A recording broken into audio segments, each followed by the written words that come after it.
Dalam Bapa dan Putra dan Roh Kudus. Amin. Allah Bapa di surga, kami mengucap syukur dan terima kasih bahwa Engkaulah Putramu, roti kehidupan, makanan kehidupan yang berguna bagi kehidupan kekal bagi kami. Kehidupan di dunia sebagai bekal dan jalan kami menuju keabadian. Bantu kami ya Bapa untuk memahami, menyelami dan menghayati roti kehidupan yang diberikan Putramu itu. Terpujilah namamu kini dan sepanjang segala masa. Amin. Saudaraku terkasih dalam Kristus, kita tahu bahwa Ekaristi adalah puncak dan sumber kehidupan bagi gereja, bagi dunia. Ekaristi merupakan, katakanlah tanpa Ekaristi tidak ada gereja. Katakanlah secara gampangan. Karena itu Ekaristi merupakan sumber dan puncak dari kehidupan kita juga. Di masa pandemi ini gereja mengalami sesuatu pengalaman yang baik, tetapi juga pengalaman yang merisaukan juga. Karena di masa pandemi ini kita tidak lagi dapat merayakan Ekaristi dengan sebaik mungkin, hanya lewat online. Dan disitulah kita lihat bahwa dalam online pun ada keterbatasan karena kita tidak bisa menerima tubuh Kristus secara real, meskipun kita menerima kerinduan ya, di dalam misa online. Saudara, pandemi ini justru menjadi tantangan bagi kita. Pandemi ini saya anggap sebagai padang gurun bagi bangsa Israel, ya, bagi bangsa gereja umat Allah, ya, padang gurun di mana seperti bangsa Israel yang harus memasuki Yerusalem, tetapi mereka tidak mendapatkan makanan yang cukup, yang tidak dapat mendapatkan makanan yang secara pribadi mereka terima. Ya, ada banyak problem, ada banyak kesulitan, ada banyak kegelapan, ada banyak kekurangan seperti halnya mereka berjalan di padang gurun. Dan itulah juga kita mengalami padang gurun di masa pandemi ini. Nah, saudaraku terkasih, ada dua hal, ada pedang bermata dua. Satu sisi pandemi ini mengajak kita untuk lebih memahami apa arti makna roti kehidupan, apa arti makna Kristus itu bagi kita. Ya, di sisi lain kita juga mengalami kekeringan-kekeringan di mana kita tidak mampu dengan situasi yang sekarang ini mengalami Kristus seperti halnya kita alami pada waktu-waktu yang akan datang. Karena itu saudaraku terkasih, sebentar lagi mungkin pandemi protokol kesehatan akan dikurangi atau bahkan dihapuskan sama sekali sehingga kita memulai seperti biasa. Nah, tentu saja ini bukanlah sesuatu yang gampang. Di satu sisi pasti orang memiliki kerinduan untuk menerima tubuh Kristus kembali, ya. Orang memiliki suatu daya batin untuk datang ke gereja bagi orang-orang yang sungguh-sungguh merindukan Kristus yang hidup, yang nyata, yang jelas, ya, kita terima dalam bentuk real, ya.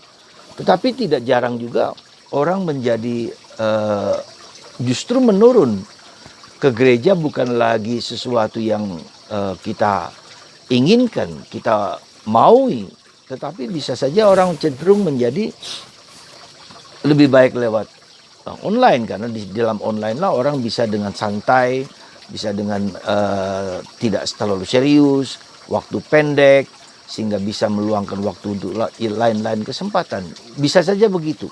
Jadi ini suatu tantangan yang sulit sekali kita prediksi dan bahkan akan terjadi. Sehingga orang cenderung untuk tidak pergi ke gereja daripada pergi ke gereja. Jadi dua sisi pedang bermata dua. Nah, saudaraku terkasih dalam Kristus, inilah menjadi tantangan kita di masa saat-saat seperti ini, yaitu tantangan untuk melihat, untuk memasuki, untuk merasakan, untuk mengalami apakah Ekaristi itu menjadi roti kehidupan yang Tuhan berikan kepada kita. Nah, Saya melihat ada dua hal penting yang kita sadari tentang roti kehidupan itu.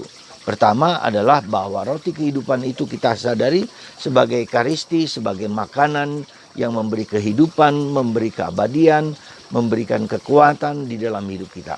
Dan itu sudah kita alami sebelumnya, pemahaman seperti itu. Yang kedua, roti kehidupan itu juga adalah Yesus sendiri, ya. Jadi di dalam ekaristi itu tubuh Yesus sendiri. Tetapi Yesus sendiri dengan sabdanya. Jadi roti kehidupan itu bisa dalam arti sabda Yesus, ya. Yesus yang bersabda, yang harus kita kunyah, harus kita makan, harus kita renungkan, harus kita harus kita perdalam lagi. Yesus itu apa yang menjadi kehendak Yesus.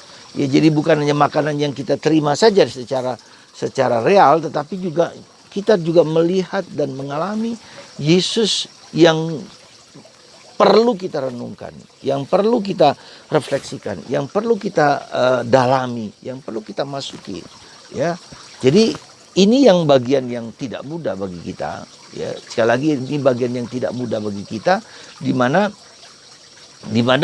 kita harus belajar untuk menyelami, mengerti, memahami, ya, merefleksikan, ya, sabda-sabda Yesus dalam kehidupan konkret kita. Ya, jadi bukan hanya sabda dalam arti tertulis juga dalam kitab suci, tetapi sabda yang tertulis itu dinyatakan dalam kehidupan yang konkret. Ya, nah inilah tugas dan tanggung jawab kita, bahwa sabda itu sungguh menjadi sabda Yesus yang hidup, yang menguatkan, yang meneguhkan, yang mencerahkan pikiran daya-daya kita dan mengubah diri kita secara konkret. Dan inilah tugas kita yang tidak mudah. Sekali lagi, sabda Allah itu menjadi sabda yang hidup, memberikan kehidupan, memberikan kekuatan, memberikan daya supaya kita terus berubah, berkembang. Jadi sabda Allah itu menjadi mengubah cara pikir kita, cara pandang kita, ya, mindset kita ubah. Seperti halnya dalam masa Paskah ini, Yesus mengatakan, kalau kamu percaya padaku, kamu akan memiliki kehidupan kekal, kamu tidak akan mati. Dan ini yang kita sebut dengan mindset, cara pikir, cara pandang. Dan ini yang harus mengubah kita dimasuk dalam kerangka berpikir, kerangka perasaan, kerangka hidup kita. Jadi kita hidup bukan untuk mati, tapi kita hidup untuk hidup, dan hidup yang kekal.